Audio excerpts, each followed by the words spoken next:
अवस्था समझने की कोशिश करना है। सूत्र आ रहा है निसल्यो वृत्ति। अब सूत्र के साथ में थोड़ा चिंतन मनन हमको ये करना है कि 5 पापों के त्याग की चर्चा कर दी, और जब 5 पापों का त्याग कर दिया, आवाज आ रही होगी अरुण भैया? आ रही है भैया जी, आवाज आ रही है। तो 5 पापों का त्याग कर दिया हमने।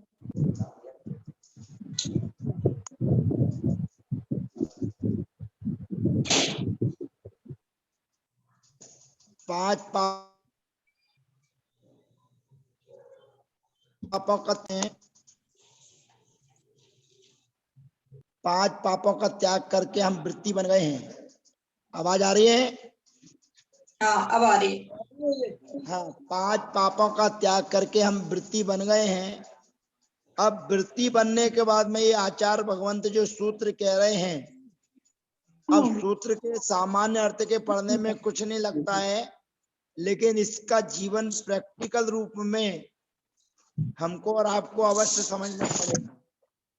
आचार्य भगवंत कह रहे हैं निसल्यो वृत्ति, जिसने व्रत ले लिए हैं। अब वृत्ति 2 प्रकार की व्यवस्था वाले हैं। एक तो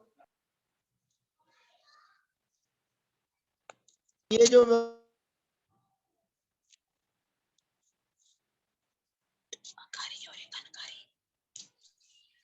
आवाज में दिक्कत आ रही है भैया जी? आवाज नहीं आ रही है।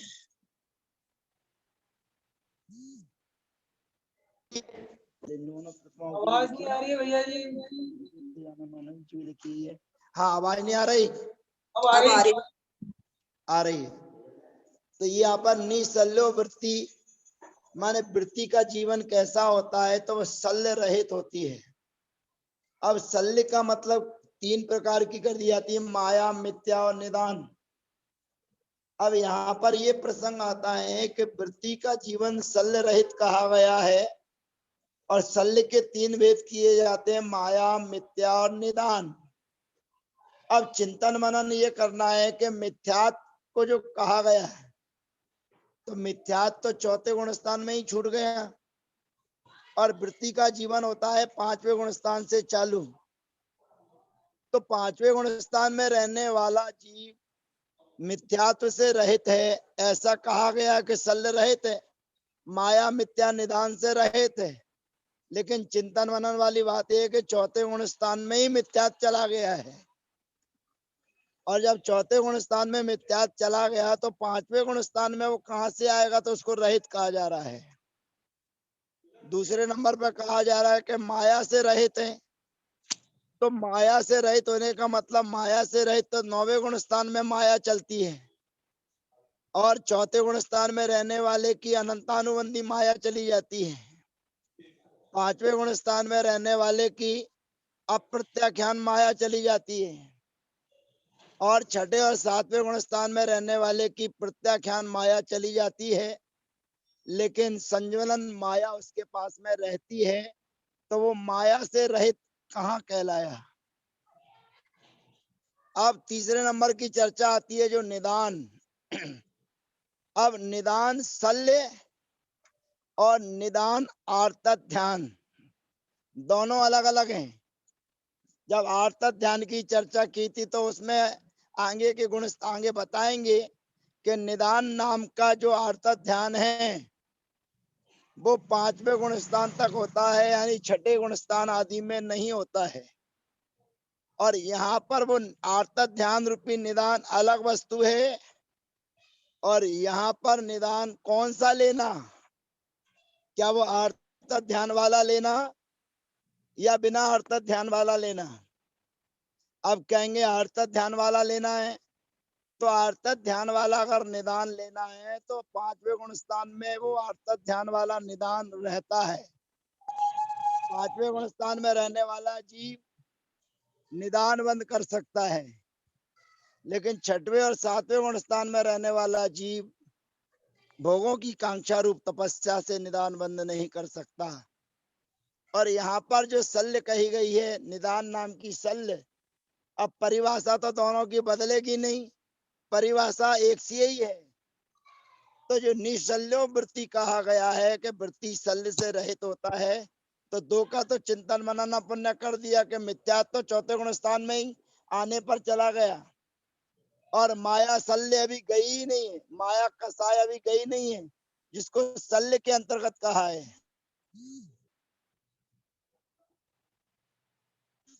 तो शल्य के अंतर्गत जो माया कहा गया और कसाय के अंतर्गत जो माया कही गई है, उसमें और इस शल्य रूपी माया में कुछ अंतर जरूर है। अब शल्य रूपी माया कौन सी माया है? जिसको वृत्ति के लिए अभाव बताया जा रहा है। शास्त्रों में ऐसी वो चीज नहीं मिली जिसको वृत्ति के लिए, माया के लिए अभाव की चर्चा की जाए तो प्रश्न आएगा कि कौन सी ऐसी माया है जिससे वृत्ति रहित है। क्योंकि कोई चीज होना चाहिए जब तो हम उसको अभाव रूप में बताएंगे, और कसाय रूप माया के अलावा हमें कोई दूसरी माया नजर आती नहीं है।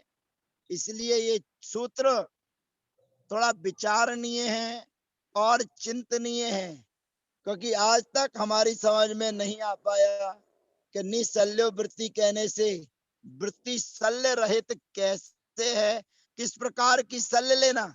और शल्य की परिभाषा जब बताई जाती है तो जो कांटे की तरह चुभे उसे शल्य कहते हैं। जैसे अपने शरीर में, पैर में कांटा लग जाए तो भले ही थोड़ा सा अंदर लगा हो, वो हमें परेशान और बेचैन करके रखता है। हाथों में कहीं फांस लग जाए तो वो भी हमको परेशान और बेचैन करके रखता है। दांतों में यदि कोई तिनका वगैरह फंस जाए तो वो भी हमको परेशान और बेचैन करके रखता है।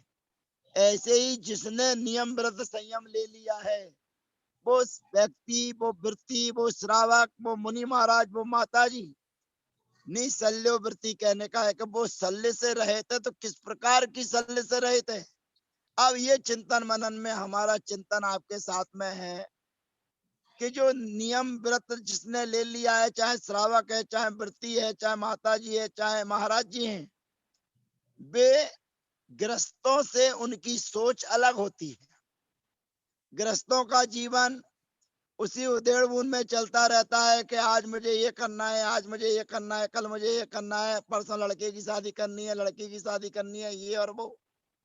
लेकिन जहां वृत्ति का जीवन चलता है, तो वृत्ति के जीवन यदि घर में भी रहता है तो थोड़ी सी जिम्मेदारियों को करता हुआ, अपने कर्तव्य का निर्वहन करता हुआ, कभी कोई विशेष परिवार में ऐसा कोई प्रसंग आता है तो वो अपनी भूमिका अदा कर देता है। लेकिन भूमिका अदा करने के बाद में उतार चढ़ाव यदि परिवार के बीच में आता है तो उन उतार चढ़ाव में वो अपने आप को संलग्न नहीं करता है। और विचार आते हैं, एक रूपता आती है कोई की वृत्ति कोई भगवान नहीं है, भगवान ही एक ऐसे हैं जो 18 दोषों से रहित होते हैं। बाकी के जो सभी हैं वो दोषों से सहित।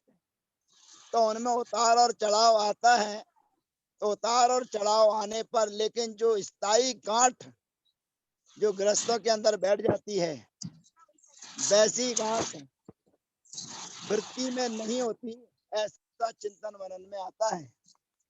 तो और वृत्ति के अंदर कभी कोई गुस्सा, लड़ाई झगड़े की बात आ जाए तो वो अपने आप को उस समय तो आक्रोशित कर देता है, उस समय तो अपने भाव और परिणामों को खराब कर देता है, लेकिन कालांतर में वे अपने परिणामों को संभाल कर रखने की कोशिश करता है। और ग्रस्त जो होता है, बस वो अपने आप को संभाल नहीं पाता है, वह उसी में रचा पचा रहता है और वही सोच में चलता है कि मेरे को इससे बदला लेना है या इसके साथ ऐसा व्यवहार करना है। ये थोड़ा बहुत शल्य जो कांटे की तरह चुभे, उस परिभाषा के साथ थोड़ा तालमेल बैठ सकता है। बाकी और चीजें चिंतनीय हैं, विचारणीय हैं और आपके भी पढ़ने में यदि आए तो उसका भी चिंतन मनन करना कि शल्य 3 प्रकार की हैं, माया, मिथ्या और निदान। मिथ्या तो चौथे गुण स्थान में चला गया, तो यहाँ वृत्ति जो पांचवें गुण स्थान और छठे और सातवें वाला है, उसके लिए उसका अभाव कहने का प्रयोजन क्या। और माया अभी खत्म नहीं हुई है। सम्यक दर्शन के होने पर अनंतानुबंधी माया गई, देश व्रत होने पर अप्रत्याख्यान की माया गई, और महाव्रत होने पर प्रत्याख्यान की माया गई। लेकिन संज्वलन की माया अभी उसके पास में मौजूद है, तो वो माया से रहित कैसे कहलाएगा। और निदान नाम का जो बंध है, वो अर्थात ध्यान से संबंधित वाला लेना है, जो पांचवें गुण स्थान तक चलता है। तो जो निदान नाम का अर्थात ध्यान है, जो पांचवें गुण स्थान में रहता है, तो पांचवें गुण स्थान वाला भी वृत्ति है, लेकिन उसको वो निदान बंद होता है। और यहाँ पर जो निदान नाम की सल है, उसमें और उसमें दोनों की परिभाषा में अंतर है, और अंतर लाना पड़ेगा। लेकिन क्या अंतर लेके आए, शब्द एक ही है, निदान। अब वहां की परिभाषा अलग हो सकती है और यहाँ की परिभाषा अलग हो सकती है। ये थोड़ा चिंतनीय विषय है, विचारणीय विषय है। केवल निसल्य वृत्ति पढ़ने से और इतनी व्याख्या करने से कि वृत्ति शल्य रहित होता है, उससे संतुष्टि नहीं होती है, उससे आनंद नहीं आता है। ये तो रटंत विद्या हो गई कि तोता रटता जाता है, और हमने अभी लग दिया कि कभी कोई बात आई और बोल दिया निशल्य वृत्ति। वृत्ति शल्य से रहित होता है, पर शल्य से रहित कौन सी शल्य से रहित, कैसी शल्य से रहित। जिस भेष में है, जिस अवस्था में है, उस और भेष और अवस्था में रहते हुए अपने कर्तव्य का भी वो पालन करता है। ऐसा हमें चिंतन मनन करना है। तो निसल्लो वृत्ति के पेट में बहुत कुछ रहस्य छुपा हुआ है, जो आचार्य श्री उमा स्वामी महाराज के अंदर आया होगा। लेकिन हम और आप छदमस्त हैं, अल्पज्ञ प्राणी हैं, तो उनके निसल्लो वृत्ति के रहस्य को उद्घाटित नहीं कर पा रहे हैं और ज्यादा विस्तार नहीं कर पा रहे हैं। आप सभी अपना अपना चिंतन इसमें लगाएं। अब आगे पीछे कहा था देश सर्वतोणु महती। जो अणुवृत्ति होता है वो देश वृत्ति को धारण करता है, और जो संपूर्ण पापों का त्याग कर देता है वो महाव्रतों को धारण करता है। ऐसे वृत्तों को धारण करने वाले वृत्ति के भेद कर रहे हैं अगार यनगारश्च। ये सूत्र का उच्चारण को सही करने की कोशिश करना। प्राय करके इस सूत्र का उच्चारण लोग गलत करते हैं, और हमको आपको इसका उच्चारण ठीक करना है। अगार, फिर बोलना है यनगारश्च, अगार यनगारश्च, अर्थात वर्णो यम सवर्णे न च परो लोप्य। अगारी, अगारी अनगारः च, अगारी अनगारः च। तो यहाँ पर अगारी के ई को या हो गया है, वर्णो यम सवर्णे न च परो लोप्य। और अनगारः यहाँ विसर्ग था, विसर्ग के स्थान पर सा हो गया है, विसर्जनीयस चे छे वासम। तो वृत्ति के दो भेद हैं, एक अगारी और दूसरा है अनगार। अगारी का मतलब होता है कि जिसका घर है, जो घर में रह रहा है, उसको अगारी कहते हैं। और जिसने घर का त्याग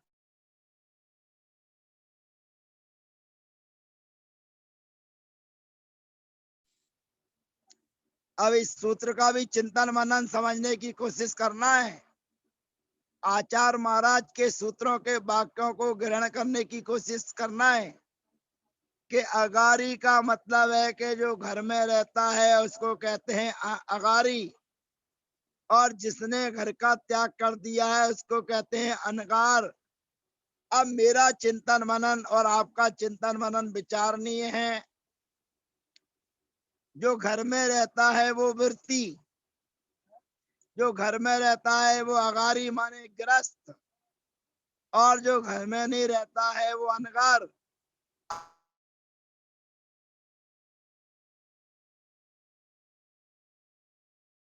और मान के चलो हमारे अरुण भैया जी ने घर का त्याग कर दिया, तो अरुण भैया के घर के त्याग करने पर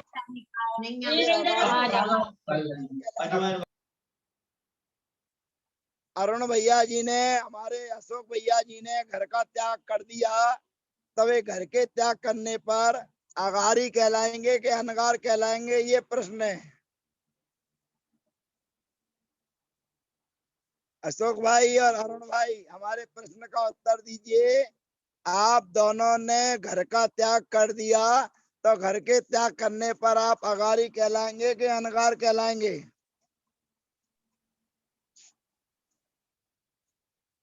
घर छोड़ने के बाद तो अनगारी हो गए। अगारी होंगे, अगारी होंगे, लेकिन वृत्ति नहीं है ना। नहीं है। वही हाँ, यही चिंतन वृत्ति भी तो मनन होंगे। करना है कि केवल घर छोड़ने से मतलब नहीं चलता है। घर छोड़ने का वृत्ति भी तो मतलब है ठीक कि है। आपको बाह्य परिग्रह का त्याग करना है, और हाँ, बाह्य परिग्रह का त्याग करेंगे तो अनगार कहलाएंगे। अब ऐसा मान के चलो हम हैं, हमने घर का त्याग किया हुआ है, तो घर के त्याग होने पर हम अगारी ही हैं, अनगार हम नहीं हो सकते, ये ध्यान रखना। अनगार वही कहलाएगा जिसने महाव्रतों को अंगीकार कर लिया है, और अगारी वह कहलाएगा जिसने अणुव्रतों को ग्रहण किया है, चाहे वो घर में रहे और चाहे घर का त्याग करके रहे, वो कभी अनगार होने वाला नहीं है। ये हमको चिंतन मनन में लगाना है। नहीं तो आप सोच लो कि अशोक भैया ने घर का त्याग कर दिया, अरुण भैया ने घर का त्याग कर दिया, तो लोग उनको अनगार नहीं कह सकते हैं, वे भी अगारी ही हैं। अनगार का मतलब होता है कि जिसने पूर्णता पापों का त्याग करके महाव्रतों को धारण कर लिया है, उसको ही अनगार कहा जाएगा। ये आपको चिंतन मनन करना है। तो यहाँ पर अगार अनगारस्य, तो वृत्ति के दो भेद किए जा रहे हैं, जो अगारी है और दूसरा अनगार है। उसी बात का स्पष्टीकरण करने के लिए अगला सूत्र कहते हैं अणुवृत्तोगारी। अब इस सूत्र ने सारा शंका का समाधान कर दिया कि अगारी का मतलब ये है कि जिसने अणुवृत्तों को धारण किया है। अणुवृत्तोगारी, जिन्होंने अणुवृत्तों को धारण किया है, और अणुवृत्तों को धारण करने वाला जीव चाहे सैल वाला की तरह घर में रहे और चाहे हमारी तरह घर का त्याग करके रहे, दोनों ही अगारी कहलाएंगे। ये नहीं कि सामने वाले को हम अगारी कह दें और हमने घर का त्याग कर दिया है तो हम अनगार हो जाएं, ऐसा संभव नहीं है। तो ऐसा चिंतन मनन अपने को करना है। बड़ा रहस्य इन तीनों सूत्रों में छुपा हुआ है, और इन तीनों सूत्रों के रहस्य को जो अच्छे से समझ ले, आत्मचिंतन के साथ में समझ ले, तो इन तीनों सूत्रों की गहराई में इतना, इसकी गहराई में चलते चले जाएंगे और हम और आप उस विशुद्धि को प्राप्त होते चले जाएंगे जो सम्यक वर्धनी क्रिया जो 25 क्रियाओं में बताई थी, उस क्रिया को प्राप्त हो सकते हैं इन तीनों सूत्रों के चिंतन मनन में। अब आगे की चर्चा करेंगे। जो 7 शील व्रत है, ध्यान रखना। किसान, हाँ कुछ पूछना है? जो किसान खेती करता है और खेती करने पर अपने खेत की रक्षा करने के लिए चारों तरफ बाड़ लगा देता है, बाड़ी लगा देता है, सुरक्षा कवच धारण करा देता है, ऐसे ही जिसने अणुव्रतों को धारण कर लिया है, उस अणुव्रतों की रक्षा करने के लिए 7 शील व्रतों की चर्चा प्रारंभ हो रही है। आज हम केवल सूत्र का उच्चारण करेंगे और इसका विस्तार हम कल करेंगे। और ध्यान रखना, हमारे और आपके जीवन में 5 अणुव्रत आए या ना आए, 5 महाव्रत आए या ना आए, लेकिन 5 अणुव्रत और 5 महाव्रतों की रक्षा करने वाले ये 7 जो शील व्रत आपके पास में आ रहे हैं, उनका आप चिंतन मनन करके 1 दिन, 2 दिन, 5 दिन, 7 दिन के रूप में, अभ्यास रूप में जरूर कर सकते हैं। और वो कैसे करेंगे, इसकी चर्चा कल करेंगे। दिग्देशा नर्त दंड वृत्ति सामायिक प्रोसोधोप वासोपभोग परिभोग परिमाणातिथि समविभाग वृत्त संपन्न। तो ये सूत्र दिग्देशा नर्त दंड वृत्ति सामायिक प्रोसोधोप वासोपभोग परिभोग परिमाणातिथि सामायिक समविभाग वृत्त संपन्न। ये 7 व्रतों के नाम हैं। इनकी चर्चा कल अपन विस्तार से करेंगे। और कल पंच कल्याणक का दूसरा दिन है। आज घट यात्रा हुई, ध्वजारोहण हुआ, मंडप की शुद्धि हुई और कल सर्व कल्याणक का पूर्व रूप है। अगर सब कुछ ठीक रहा और रात्रि कालीन प्रोग्राम अगर कोई समय से पहले हो जाएगा और 8 बजे तक अगर कार्यक्रम सब निबट गए सबकी सहमति से, तो क्लास लग सकती है। और नहीं तो हमारी उम्र अनुपस्थिति में भी क्लास तो लगेगी और क्लास तो चलती ही रहेगी और चलते ही रहना चाहिए। भले ही आगे की क्लास चले या पीछे की चले या चिंतन मनन की चले, लेकिन क्लास निरंतर 1 तारीख तक चलती रहना चाहिए, उसमें कोई अंतर नहीं आना चाहिए। हम आपके साथ में जब भी जुड़ने की कोशिश करेंगे, हम आपके साथ में हैं। और हम अपनी बात आप तक ना पहुंचा पाए, लेकिन हो सकता है कि मंच पर बैठकर भी हम आपकी चर्चाएं सुन सकते।